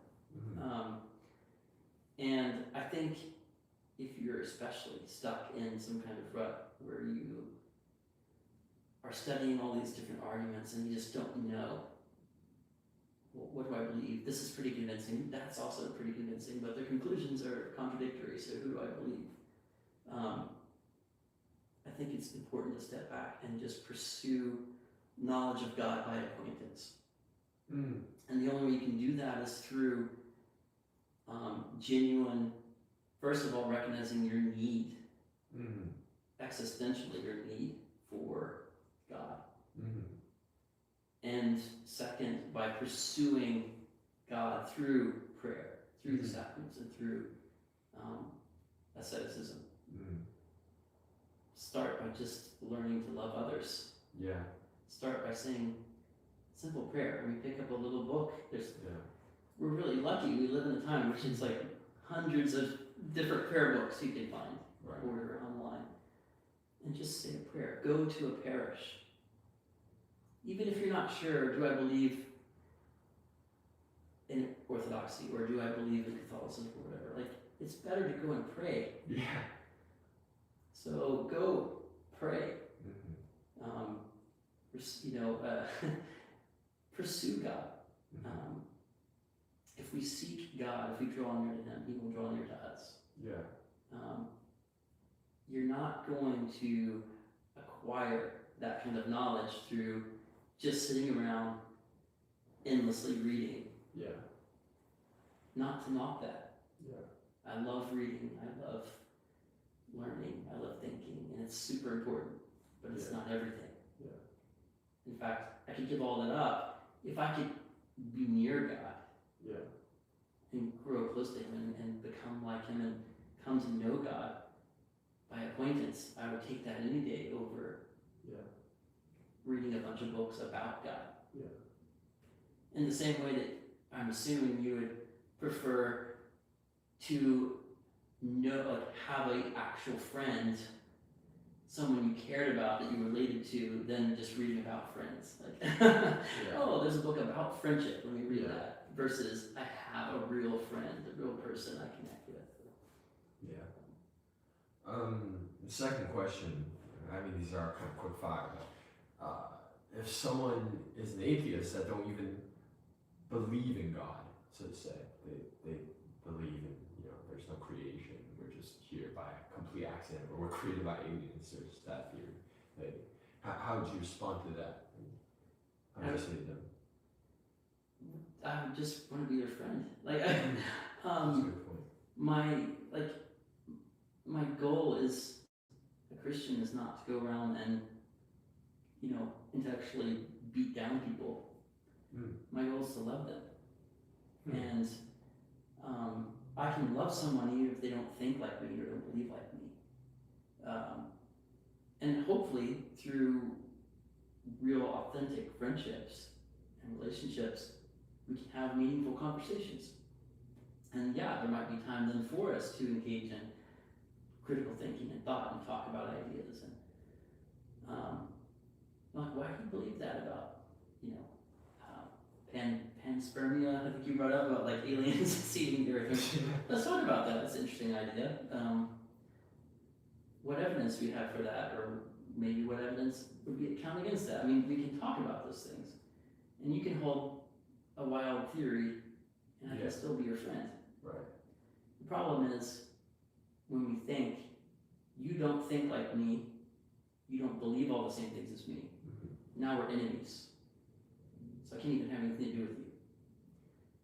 Or the problem is when I think, well, my relationship with you is to be a teacher, to show you. Yeah, to evangelize, to convince you of. Rather than, no, like, you're another person made in God's image. I will probably learn something from you, and maybe you'll learn something from me. Maybe we'll grow closer to God through fellowship and friendship. Yeah. I guess someone who could be an evangelizer, the fear is, well, if they don't teach God, or if they don't convince them of God, that the other person is going to go to hell because they don't believe in God. How would you respond to that type of thinking? Well, people don't just end up in hell, like, accidentally. It's not like, too bad that person's in hell and they shouldn't be there. God loves us, and God reaches out to everyone. And my job is my job is to live out my faith, and I'm not saying that doesn't include a component of sharing that and talking to others about it. But at the end of the day, like, my job is to pray for others, to love them, to talk with them. If someone wants to talk and wants to hear what I have to say, to share, well, here's what the gospel is. but then it's on them. It's between them and God. And there's ways of showing the gospel rather than just telling. I mean, telling is important, talking about it. There's also just ways of showing it. Sometimes the showing is more powerful than the telling. Yeah. I mean, I can sit down and say, like, hey, you should believe in Jesus because he loves you and died for you and he resurrected from the dead and you should follow him. And you might think, oh, that's interesting. But maybe you respond more to, like, because I believe in Jesus, like, I will lay my life down for you, or I will be like, I'll put you before me, or I'll respect you. Those things speak volumes. That speaks the gospel. That is the gospel. So, but worrying, it's not my place, to worry about others in hell, insofar as I trust in God's goodness and his justice and his love. And there's no mistakes, there's not going to be someone who's, Josh, if you had just said one thing, that person would have gone to hell. Like, that scenario doesn't happen. People go to hell, end up in hell, because of their own resistance to love. That's right. Yeah. But say like you have this, relative who you love so much, but they don't believe. You would be fine to just say that, oh, I don't need to worry about their belief or not. I can just trust that between them and God. But because you obviously know that if you don't, because that type of that when people do that type of evangelizing, they're also coming out of love, but just not necessarily in a way. Because I've seen that with different families and different people approaching about it, and No, I think you're right. I think there is a place for that. I would never want to say that someone shouldn't do that kind of, you might call it like a street evangelism or that kind of, I don't think that's wrong per se. I think there's ways you can do it that maybe aren't so great, Young people, oh, you're going to hell. Right, but I think it's also a good thing. I just think there's a lot of ways that sharing the gospel can be done. And I wouldn't want to say that there's one best way, per se. Yeah. I do think overall, no matter what you're doing, whether you're just wanting to share with people spontaneously, your love for Christ, or not, you want to invest in more long-term relationships with people, whatever you're doing in terms of wanting to share your faith, if the action isn't corresponding with it, it's just not going to be as effective. I personally think, because people are sick of hypocrisy, they see it. You can talk all day about whatever theology, but if you're just a rotten person, or you're rude, or you're horrible, no one's going to respond to that. They're going to resist that. But people respond to living out the gospel. That person really does love me. That person really would lay their life down for someone else. That person, maybe there's something to this Christian faith.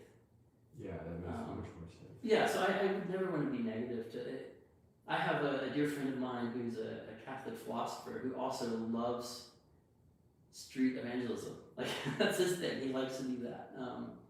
That's never been my thing. I've never been the person who goes around on the street, But I would never look down on someone I would never try to necessarily stop someone.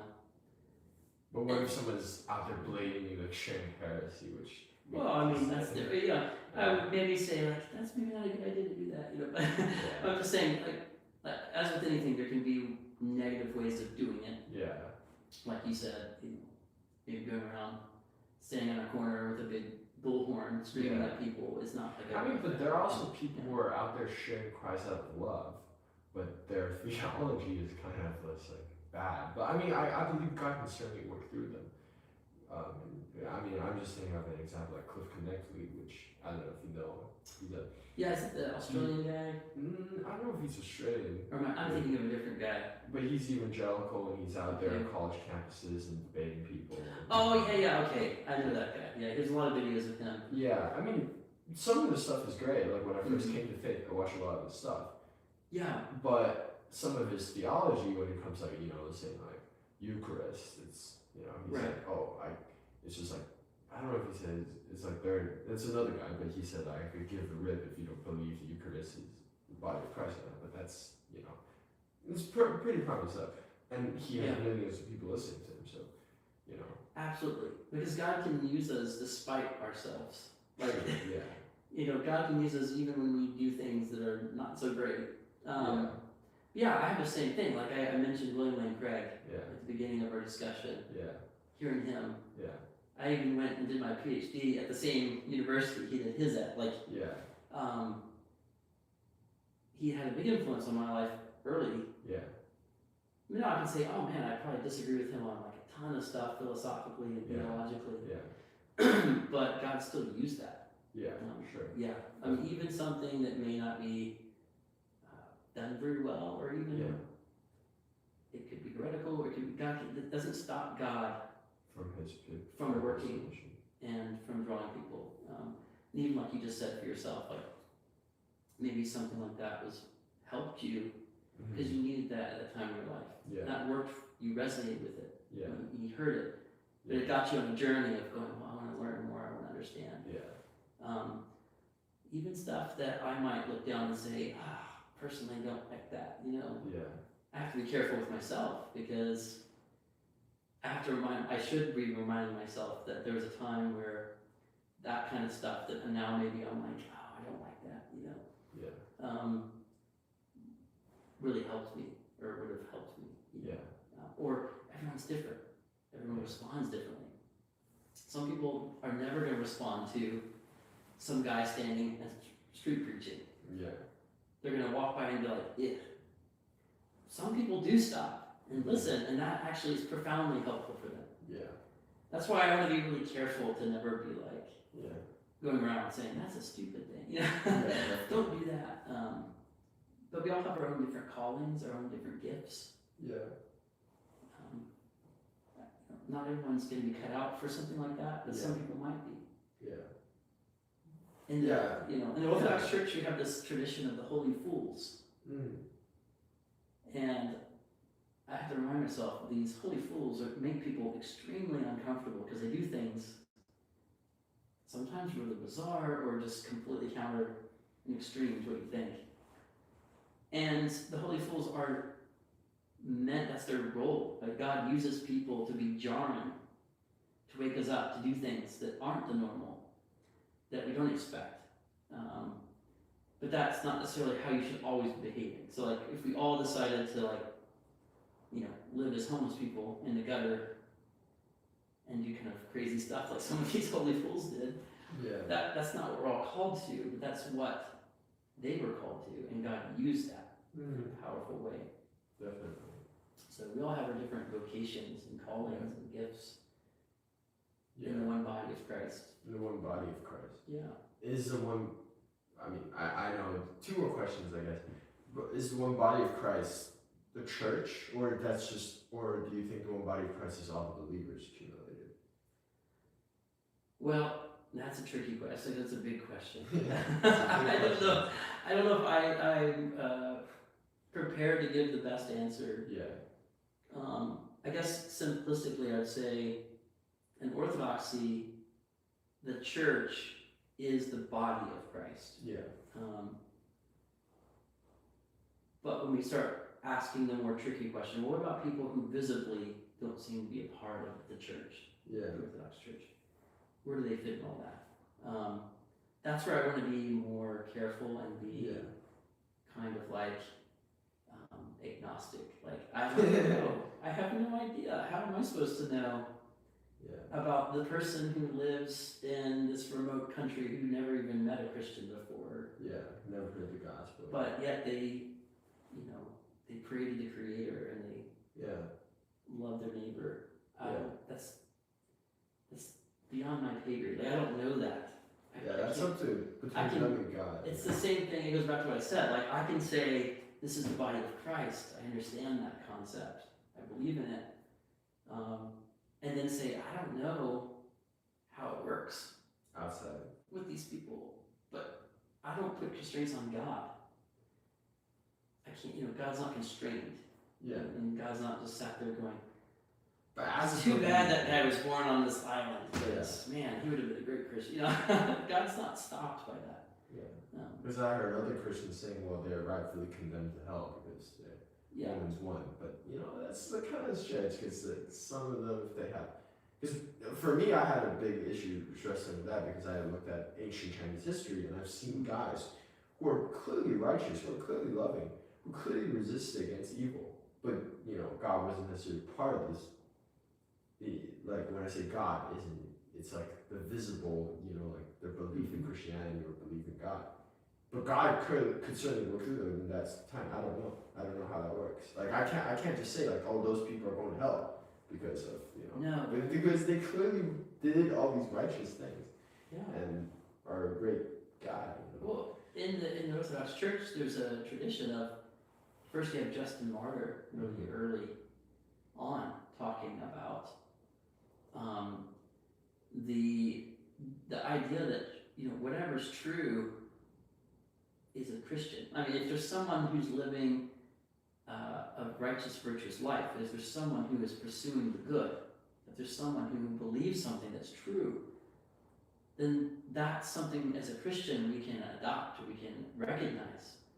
And there's this idea of even looking and saying, in the same way that we look at the Old Testament prophets and we see this kind of them as the forerunners to Christ, and we see the foreshadowing of Christ there. The ancient Christians would look at figures like Socrates and Plato and say, well, they were doing that in Hellenistic culture. Yeah. They were preparing the way for Christ. Yeah. And I believe that you could say the same thing about ancient Chinese culture and history. Yeah. And anywhere you go, Yeah. when you have people pursuing the truth, pursuing virtue, like God is there. Like it's not, you can't go anywhere away from God. And so God's everywhere present and fills all things. And so I absolutely agree with you. We love antinomies in Orthodox. We love seeming apparent contradictions. Yeah. I mean, there's a lot. there's a lot of them. So you can say, yes, there is a church. It is the true church. It's the body of Christ. It's visible. Yeah. You can also simultaneously believe that ancient Chinese guy who never encountered the church visibly, never encountered Christianity, knew something about God, was pursuing God, and may very well be a part of the church, of the body of Christ. Yeah. Yeah. Yeah, that's interesting. I guess the last question is, hearing that, as a person, do I still need to be part of the Orthodox Church to be Christian? Well, That's the. I would put it this way. In the Orthodox Church, we tend to think of the church as a spiritual hospital. Right. It's an analogy that's often used. Uh-huh. The sacraments are like medicine. Yeah. So, yes, it's not saying that you can't live a Christian life outside of the Orthodox Church. You can't pursue God. Of course you can. Anybody can pursue God. Anybody can seek God. Anyone can pray. But it's like, from an Orthodox perspective, it's saying, yeah, but we have the cure. You have cancer, and we have the cure for cancer. Like, I really would think it'd be great. It'd be good for you to come and to start getting this treatment, because it would be really helpful for you. It's kind of like that. It's like saying, yeah, you can pursue Christ outside the church, but we have the sacraments here. We have the body and blood of Christ. Like, why wouldn't you want to draw close to Christ? Like, we have the cure for sin, for the damage it causes us. Yeah. So it's more like you should go to the hospital, like you're really sick. You should want that. Amen. So I don't know if that's helpful, but No, certainly, Yeah. certainly. That makes a lot of sense. And that, interestingly, was exactly what my Coptic Orthodox priest told me. It's the same thing. It's like, church is a hospital. Why do you want to stand outside of the hospital? Yeah, I just find so much similarity between Oriental and Eastern Orthodox Church. I pray for the reunion of the church. Certainly, I think it's certainly possible. We're definitely making progress. But back to this conversation. Wow! Thank you so much for taking the time and just I'm absolutely fascinated by your story, your marriage story especially. Quite incredible, quite inspiring, and also all the answers to a lot of questions and just I feel like we definitely could have asked like 3 more hours of questions, but it's certainly getting late as we got everything out there. But I really appreciate taking your time out, and I know we'll definitely stay in touch, and hopefully this is not our last conversation, last podcast. yeah, I doubt it will be our last conversation. But thank you for having me on your show, and it's a real pleasure to get to know you. Yeah, thank you for your time. God bless, and God bless you guys.